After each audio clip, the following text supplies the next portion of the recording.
আমাদের এই চরাচর বিশ্ব ব্রহ্মাণ্ডে ঈশ্বরের রূপ বর্ণনা করা আমাদের এই তুচ্ছ জিহ্বা দ্বারা সম্ভব নয়।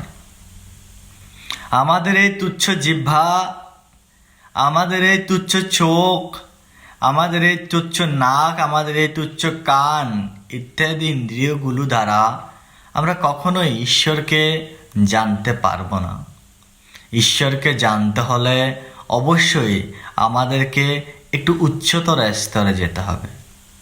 গীতার 9ম অধ্যায়ে 18 নম্বর শ্লোকে বলা হয়েছে, গতির বর্তাহ প্রভু সাক্ষী নিবাসহ শরণং সুরিত পববহ পলয়ঃ স্থানং নিধানং বিজমভয়ম।